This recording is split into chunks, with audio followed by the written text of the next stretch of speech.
So, this is our 15th lecture on the topic that is chapter number 11, Flow of Electric Current Through Conductors of 11th Science of Maharashtra Board. And in today's lecture, we are discussing the concept called resistivity or specific resistance and numericals on this topic. Okay, the concept is simple one. The question on this topic may be like this: obtain an expression for resistivity or specific resistance of material, or show that specific resistance, that is resistivity of a material, is rho is equal to Ra upon L, where R is resistance of that wire, A is area of cross section of that wire, and L is length of that wire. Okay, length of wire, not material, length of wire. Now look, आता resistance हे कशा कशावर depend असते. एखादी wire समजा तुम्ही घेतली तर त्या वायरचं रेजिस्टन्स त्या वायरच्या लांबीवर डिपेंड असेल. जेवढी वायरची लेंथ जास्त तेवढं रेजिस्टन्स जास्त, बरोबर है. अगर वायर की लेंथ ज़्यादा होगी तो उसका रेजिस्टेंस ज़्यादा होगा, बराबर है. अगर वायर जाड़ी होगी तो उसका रेजिस्टेंस कम होता है. ठीक है, यानी कि लेंथ पर रेजिस्टेंस डायरेक्टली प्रोपोर्शनल होता है और area of cross section of wire पर रेजिस्टेंस इन्वर्सली प्रोपोर्शनल होता है. देखो क्या बोला है, तो it is found that at constant temperature the resistance of conductor, कोई भी कंडक्टर होगा तो उसका रेजिस्टेंस काय पर डिपेंड करता है, कंडक्टर डिपेंड्स ऑन, ये ऑब्जेक्टिव में पूछा जाता है question. The resistance of conductor depends on nature of material of the conductor. वो कंडक्टर कौन से मटेरियल का बना है उस मटेरियल पे रेजिस्टेंस डिपेंड करता है. Length of the conductor, conductor की लेंथ कम है ज़्यादा है उस पर डिपेंड करता है उस कंडक्टर का रेजिस्टेंस.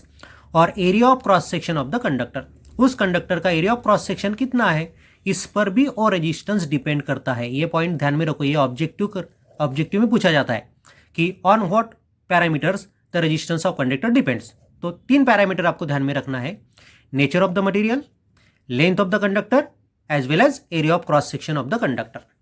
अब इनका रिलेशन कैसा होता है वो देखो.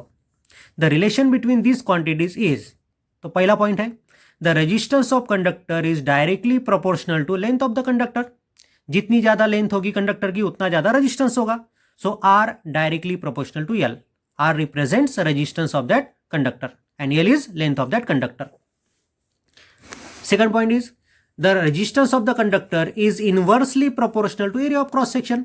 जितना ज़्यादा एरिया ऑफ क्रॉस सेक्शन होगा उस वायर का उतना उसका रेजिस्टेंस कम होगा. So R is inversely proportional to A. A means area of cross section of that wire and R is resistance of that wire. अब ये दोनों इक्वेशन मैंने अगर मिक्स कर लिए तो मैथमेटिकली मैं लिख सकता हूँ R directly proportional to L upon A. देखो मैं क्या पढ़ रहा हूँ, R directly proportional to L upon A. L upon A इस रेशियो से आर डायरेक्टली प्रोपोर्शनल है. मैंने ऐसा नहीं बोला R directly proportional to L, R inversely proportional to A, ऐसा नहीं बोला मैंने क्या बोला, R directly proportional to L upon A. ये डायरेक्टली प्रोपोर्शनलिटी साइन मुझे हटानी है, मुझे वहाँ पर इक्वल टू लेना है. तो डायरेक्टली प्रोपोर्शनलिटी साइन अगर अपन ने हटाई, वहाँ पर अगर अपन ने इक्वल टू लिया तो वहाँ पर अपने को कांस्टेंट लेना पड़ता है. ये अपने को मैथमेटिकली पता है. सो मैंने वहाँ पर एक कांस्टेंट इंट्रोड्यूस कर दिया रो. अब देखो ये जो कांस्टेंट है आर का रिलेशन एल से है, आर का रिलेशन ए से है, लेकिन ये कांस्टेंट है. यानी कि इस कांस्टेंट का रिलेशन इससे भी नहीं होगा, इससे भी नहीं होगा, इससे भी नहीं होगा. वो कांस्टेंट कुछ तो भी कांस्टेंट है. Means this rho does not depend on L, this rho does not depend on A and this rho does not depend on R. इस रो एक कांस्टेंट है, ये कांस्टेंट इस पे भी डिपेंड नहीं, इस पे भी डिपेंड नहीं, इस पे भी डिपेंड नहीं. ठीक है, पॉइंट बराबर ध्यान में रखो. और वो जो कांस्टेंट ऑफ प्रोपोर्शनलिटी है रो, उसका फॉर्मूला अगर मैंने बनाया तो वो बनेगा rho is equal to R A upon L. And this constant of proportionality rho is called specific resistance. इसको स्पेसिफिक रेजिस्टेंस कहते हैं या उसको दूसरा नाम भी है, उसको बोलते हैं रेजिस्टिविटी. सो रेजिस्टिविटी, अब देखो ये रो आर पे भी डिपेंड नहीं है, ए पर भी डिपेंड नहीं है, एल पर भी डिपेंड नहीं है. ये कांस्टेंट है, ये कांस्टेंट ऑफ प्रोपोर्शनलिटी है, ये कांस्टेंट है. So what we can say, specific resistance or resistivity of material does not depend on length of the material as well as area of cross section of the material as well as resistance of that material. मग ये किस पे depend करेगा? अगर इन पे ये depend नहीं है तो ये काय पे डिपेंड है? ये डिपेंड करता हो मटेरियल पे, ये मटेरियल की प्रॉपर्टी है, ध्यान में रखो. Specific resistance depend on nature of the material, it does not depend on dimension of the material. Material के डायमेंशन पर रेजिस्टिविटी डिपेंड नहीं करती, वो उस मटेरियल पे डिपेंड करती है. So this is expression for specific resistance और resistivity of material of conductor. उस मटेरियल की रेजिस्टिविटी का यह फॉर्मूला है and not of the conductor. Conductor के रेजिस्टिविटी का फॉर्मूला नहीं है, ये रेजिस्टिविटी मटेरियल की होती है, कंडक्टर की नहीं. ओके यानी कि अगर कॉपर की अगर वायर है तो आपको ये जो वैल्यू मिलेगी रेजिस्टिविटी कॉपर की मिलेंगी, उस वायर की नहीं. ओके पॉइंट ध्यान में रखो. अब यहाँ पर मैंने नोट आपके लिए इंट्रोड्यूस कर दिए, वो नोट पे ध्यान रखो. The specific resistance rho is constant of proportionality, ये कांस्टेंट है. So it does not depend on area of cross section and length of the conductor. So it does not depend on area and length. Specific resistance is property of that material, means it depends on the material and not on the dimension of the material.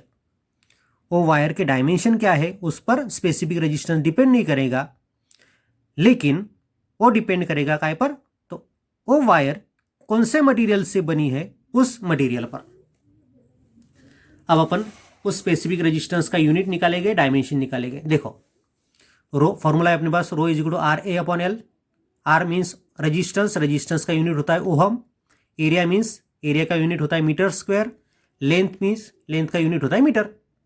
एक metre cancel हो जाएगा, unit बनेगा अपने पास ohm metre. Resistivity का या specific resistance का unit या सा यूनिट ओहम मीटर होता है. पहला पॉइंट ध्यान में रखिए, ये ऑब्जेक्टिव में पूछा जाता है. ठीक है, अगर यूनिट उसका ओहम मीटर है तो डायमेंशन क्या होगा? देखो फॉर्मूला मेरे पास है rho is equal to R A upon L.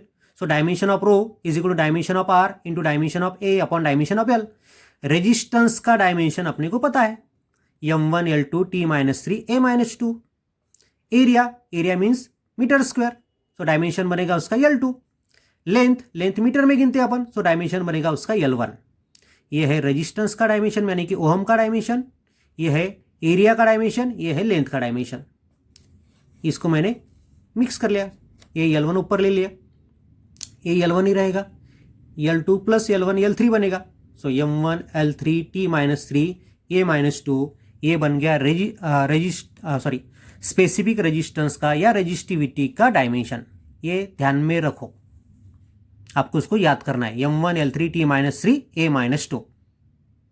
अब अपने को पता है कि specific resistance means resistivity, it is property of material, it does not depend on dimension of material. ये पॉइंट अपने को पता है, लेकिन अपने को स्पेसिफिक रेजिस्टेंस उस मटेरियल की निकालनी है. तो अपन कैसा निकाल सकते हैं? तो फॉर्मूला अपने पास है रेजिस्टिविटी का, rho is equal to R A upon L. अब क्या करते हैं अपन? If area of cross section A is 1 metre square, अपन उस वायर का एरिया ऑफ क्रॉस सेक्शन लिया 1 मीटर स्क्वायर इतना, and length L is 1 metre, उस वायर की लेंथ अपन ने कंसीडर कर ली 1 मीटर, यानी कि 1 मीटर लंबी वायर है और उसका area of cross section 1 metre square है. देखो लेंथ 1 मीटर लिया अपन ने और एरिया ऑफ क्रॉस सेक्शन ये जो दिख रहा है आपको, ये मैंने 1 मीटर स्क्वायर लिया, यानी कि ए की वैल्यू मुझे 1 पुट करना है, एल की वैल्यू 1 लेना है.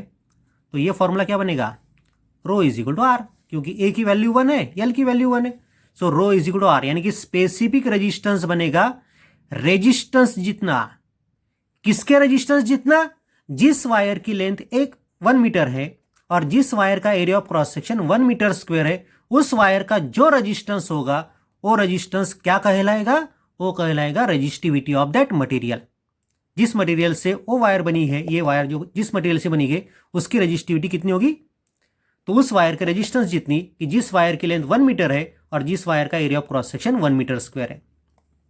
सो ये पॉइंट देखो, ध्यान से देखो, the specific resistance of material is equal to resistance of that material having unit length and unit area of cross section. अब पॉइंट को बराबर ध्यान में रखो, अगर आपको कॉपर का स्पेसिफिक रेजिस्टेंस निकालना है तो कैसा निकालेंगे अपन? तो अपन एक कॉपर की वायर बनाएंगे, 1 मीटर लंबी, और जिस वायर का एरिया ऑफ क्रॉस सेक्शन कितना रखेंगे, उस वायर का एरिया ऑफ क्रॉस सेक्शन रखेंगे अपन 1 मीटर स्क्वायर। ठीक है, 1 metre square area of cross section और 1 मीटर लंबी वायर। अब ये इन दो एंड्स में जितना रजिस्टेंस मिलेगा अपने को वो रहेगा उसका स्पेसिफिक रजिस्टेंस। आपको अगर एल्यूमिनियम का स्पेसिफिक रजिस्टेंस निकालना है तो एल्यूमिनियम की वायर बनाओ 1 मीटर लंबी, और उसका एरिया ऑफ क्रॉस सेक्शन कितना रखना है, 1 मीटर स्क्वायर। तो एल्यूमिनियम वायर की इन दो टर्मिनल के बीच में जो रजिस्टेंस होगा वो कितना होगा, स्पेसिफिक रजिस्टेंस इतना। यहां पर मैंने फिगर निकाली, फिगर के बाजू में लिखा है the resistance of this block is equal to specific resistance of that material from which the block is made. जिस मटेरियल का एक ब्लॉक बना होगा उसका स्पेसिफिक रजिस्टेंस कितना होगा, तो इन दो पॉइंट में जो रजिस्टेंस होगा उतना, कि जिसकी दो पॉइंट में की लेंथ कितनी है 1 मीटर और एरिया ऑफ क्रॉस सेक्शन कितना है 1 मीटर स्क्वायर। ठीक है, ये हो गया रेजिस्टिविटी के बारे में। उसमें का सेकंड कॉन्सेप्ट है कंडक्टिविटी।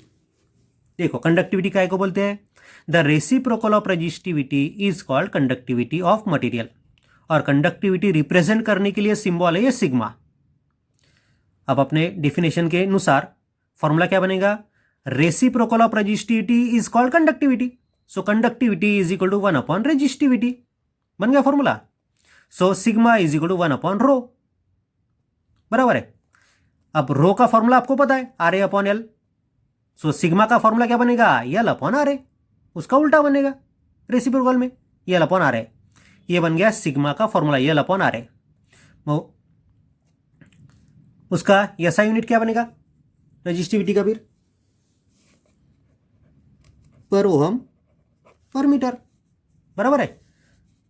रो का क्या था, ओहम मीटर था, तो 1 अपॉन रो का क्या मिलेगा, पर ओहम पर मीटर मिलेगा अपने को। उसका डायमेंशन क्या मिलेगा, जो डायमेंशन अपने को रेजिस्टिविटी का मिला था उसके उल्टा। यम का 1 मिला था, एल का 3 मिला था, टी का -3 मिला था, ए का -2 मिला था। सो यम का बन गया -1, एल का बन गया -3, टी का बन गया 3, ए का बन गया 2। यूनिट है उसका 1 अपॉन ओहम मीटर, और 1 अपॉन ओहम के लिए अपन सीमेंस भी लिख सकते हैं। 1 अपॉन ओहम के लिए अपन सीमेंस भी लिख सकते हैं, यूनिट है उसका, हाँ सीमेंस। 1 अपॉन ओहम के लिए तुम लिख सकते हो। 1 अपॉन ओहम को तुम ओहम इनवर्स भी लिख सकते हो, 1 अपॉन ओहम को तुम MHO भी लिख सकते हो, 1 अपॉन ओहम को तुम उल्टा ओहम भी लिख सकते हो। देखो बराबर ध्यान में रखो, 1 अपॉन ओहम, ठीक है, इसको तुम लिख सकते हो ओहम इनवर्स, या उसको तुम लिख सकते हो ऐसा, या तुम उसको लिख सकते हो MHO, ठीक है, या तुम उसको लिख सकते हो सीमेंस। ठीक है, वन एंड द सेम, ऐसा लिखो या ऐसा लिखो या ऐसा लिखो या ऐसा लिखो या ऐसा लिखो, सीमेंस लिखो, वन एंड द सेम। ठीक है, पॉइंट बराबर ध्यान में रखो। जैसी रजिस्टिविटी मटेरियल की प्रॉपर्टी है वैसी कंडक्टिविटी भी मटेरियल की प्रॉपर्टी रहेगी। It does not depend upon dimension of that material. Resistivity भी डायमेंशन पे डिपेंड नहीं करती, कंडक्टिविटी भी मटेरियल के डायमेंशन पे डिपेंड नहीं करती। So conductivity is also property of material and it does not depend upon dimension of material like length, area and cross section. इन पर कंडक्टिविटी या रजिस्टिविटी डिपेंड करेंगी नहीं, लेंथ पे, एरिया और क्रॉस सेक्शन पे। ठीक है, ये हो गया वो रजिस्टिविटी का कॉन्सेप्ट। अब इस कॉन्सेप्ट पर डिपेंडेंट अपनी किताब में जो एग्जाम्पल दिए छुड़ा के, वो एग्जाम्पल और कुछ एग्जाम्पल मैं एक्स्ट्रा में लेता हूं। ठीक है, पहला एग्जाम्पल देखो क्या है, तो कैलकुलेट द रेजिस्टेंस पर मीटर। अब रेजिस्टेंस पर मीटर, इसका मतलब क्या हो गया, अपने को रेजिस्टेंस पर यूनिट लेंथ निकालनी है, बराबर है। रेजिस्टेंस पर मीटर यानी कि रेजिस्टेंस अपॉन लेंथ, अपने को रेजिस्टेंस पर यूनिट लेंथ निकालनी है at room temperature of constant. ये एक अलॉय है जिसके सहायता से अपन रेजिस्टेंस बनाते हैं कि टेम्परेचर भी तुमने चेंज किया तो उसका रेजिस्टेंस नहीं बदलता, ऐसा ये अलॉय है। Of constant wire of diameter 1.25 millimetre, उस वायर की डायमीटर अपने को दी है 1.25 millimetre. The resistivity of constant at room temperature is, उसकी रजिस्टिविटी भी दी है, उस वायर का डायमीटर दिया है, उसकी रजिस्टिविटी दी है, और अपने को रजिस्टेंस पर यूनिट लेंथ निकालना है। देखो, सो आर अपॉन एल अपने को ढूंढना है, रजिस्टेंस पर यूनिट लेंथ ढूंढना है। उस वायर का डायमीटर दिया है अपने को, डायमीटर के लिए मैं कैपिटल डी यूज कर रहा हूं, so capital D is 1.25 millimetre. So radius कितनी बनेगी 1.25/2 मिलीमीटर, इतनी रेडियस बनेगी. और रेजिस्टिविटी कितनी दी है अपने को 5 × 10⁻⁷ ओहम मीटर, इतनी रेजिस्टिविटी उस अलॉय की दी है अपने को. मीन्स रो दिया है अपने को, डायमीटर दिया है मीन्स रेडियस दी है अपने को, और R/L अपने को निकालना है. तो RL रो होने वाला फॉर्मूला अपने पास है, R = रो L/A. ये L मैंने इधर ट्रांसफर कर दिया. सो R/L का फॉर्मूला बनता है रो/A. सो रो/πr², रो/πr². सो रो की वैल्यू कितनी है 5 × 10⁻⁷ बराबर है. पाई की वैल्यू 3.142 लेना है अपने को, 3.14 नहीं लेना, आप 3.142 ही लेना. ये बात ध्यान में रखो. अब बोर्ड ने स्पेसिफिक मेंशन किया है कि पाई की वैल्यू 3.142 ही लेना, 3.14 नहीं लेना. ठीक है. R² की वैल्यू कितनी है अपने पास, R की वैल्यू अपने पास 1.25/2. सो 1.25 का स्क्वायर अपॉन 2 का स्क्वायर. सो 4 आ गया ऊपर और 1.25 × 1.25 यहाँ पर नीचे आ गया. इसको मैंने सिंप्लीफाई कर दिया, मैंने कैलकुलेटर से की है और उसका आंसर मुझे मिल गया 0.41 ओहम मीटर. आपको ये कैलकुलेशन लॉक से करने हैं. ठीक है, यहाँ पर तुम लॉक की कैलकुलेशन कर सकते हो. उसके लिए इधर साइड में जगह होती है अपने रजिस्टर में, उसका यूज़ आपको करना है. और R/L की वैल्यू मिली अपने को, यानी कि रजिस्टेंस पर मीटर अपने को मिला, क्योंकि इसका यूनिट क्या आएगा ohm per metre. So it is 0.41 ohm per metre. ये हो गया पहला एग्जाम्पल. ये टेक्स्ट बुक में का एग्जाम्पल है और ये पेज नंबर 214 पर छुड़ा के दिए हुआ है. ठीक है, बराबर ध्यान में रखो. The second example is again taken from text book और ये एक्सरसाइज में का 8वां एग्जाम्पल है कि जो अपन छुड़ा रहे. ठीक है, क्या एग्जाम्पल में दिया है देखो. अ 6 मीटर लॉन्ग वायर, यानी कि उस वायर की लेंथ 6 मीटर है, हैज़ डायमीटर 0.5 मिलीमीटर, उस वायर की डायमीटर 0.5 मिलीमीटर है. इट्स रेजिस्टेंस इज 50 ओम, उस वायर का रेजिस्टेंस 50 ओम है. यानी कि रेजिस्टेंस दिया है, डायमीटर मीन्स रेडियस दी है और लेंथ दी है. Find resistivity and conductivity. तो उस वायर की रेजिस्टिविटी और कंडक्टिविटी अपने को ढूंढनी है. So length of the wire is 6 metre, so L is 6 metre. Diameter is 0.5 millimetre, diameter 0.5 millimetre है, तो रेडियस कितनी बनेगी 0.25 मिलीमीटर. सो 0.25 × 10⁻³ मीटर, ये बन गई radius of the wire. Resistance is 50 ohm, wire का रेजिस्टेंस 50 ओम है, so capital R is 50 ohm. Find resistivity म्हणजे रो अपने को ढूंढना है और कंडक्टिविटी भी अपने को ढूंढना है, यानी कि सिग्मा भी अपने को ढूंढना है. ठीक है, देखते हैं अपन एक एक पार्ट निकालते हैं. पहले अपन ढूंढेंगे resistivity. The resistivity is, formula क्या है, रो = RA/L. सो RA मीन्स πr²/L.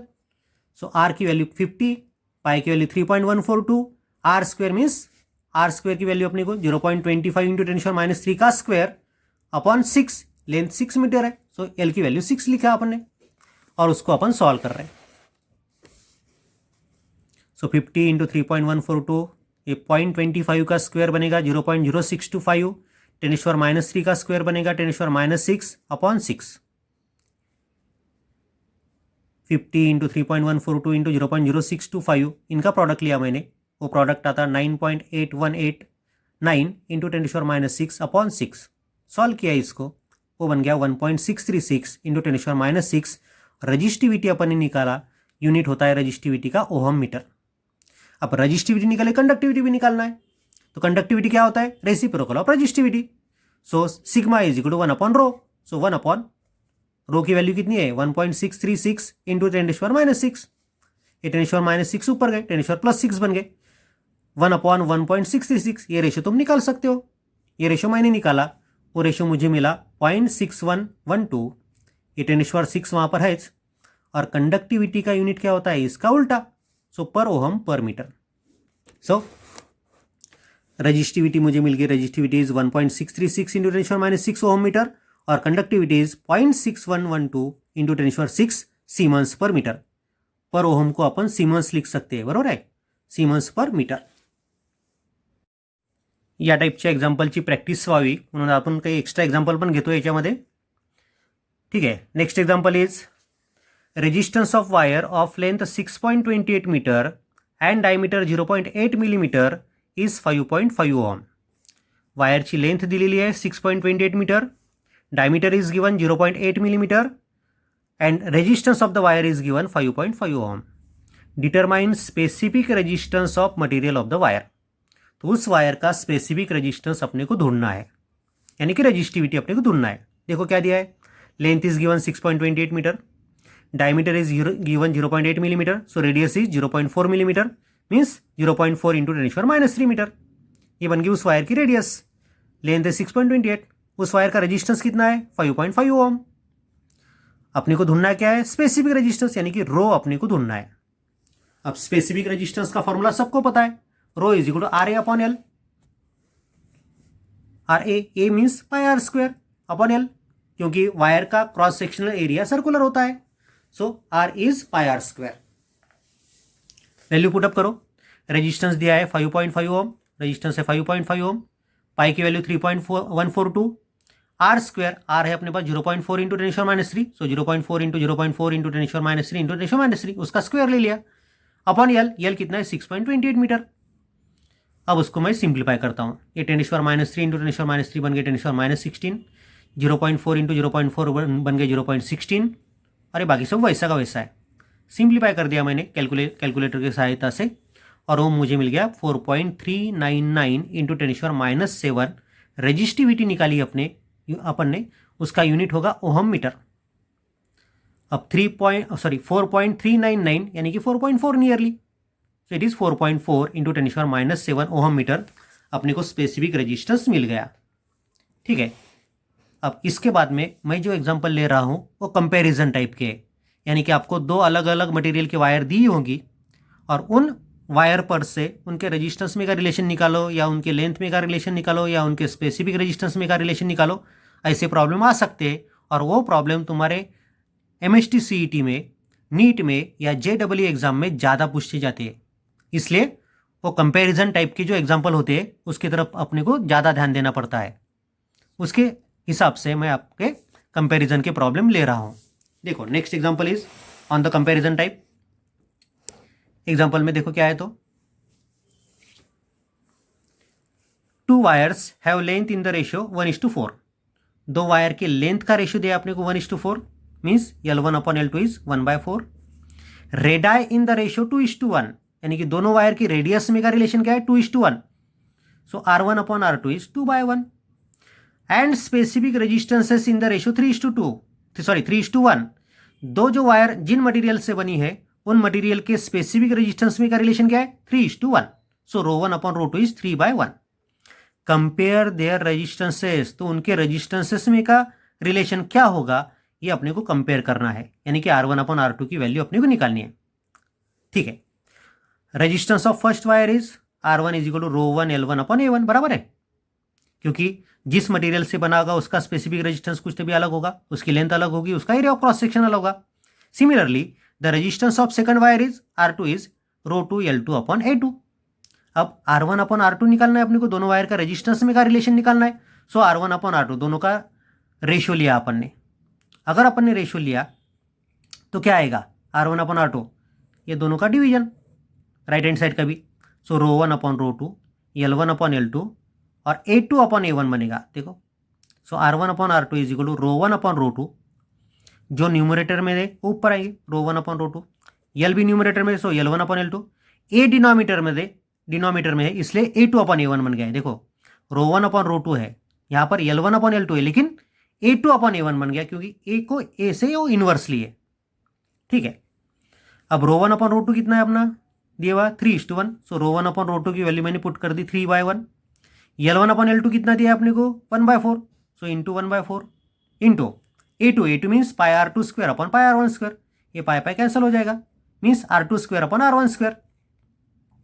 सो ये बन गया 3/4, बराबर है, ये बन गया 3/4. सो R2 square upon R1 square, R2 square upon R1 square, R2 square upon R1 कितना बनेगा, R2 square upon R1 square पाहिजे आपल्याला, R1 square upon R2 square नहीं पाहिजे, R2 square upon R1 square पाहिजे, म्हणजे 1/4.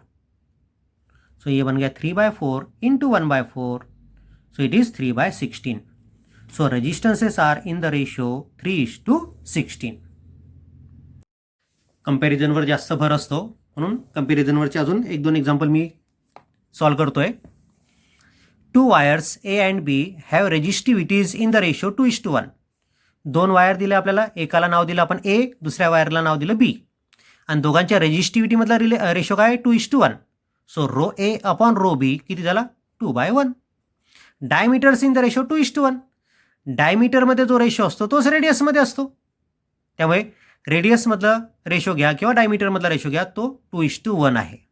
And length in the ratio 5:1. दोघांच्या लेंथमधला रेशो 5:1 आहे.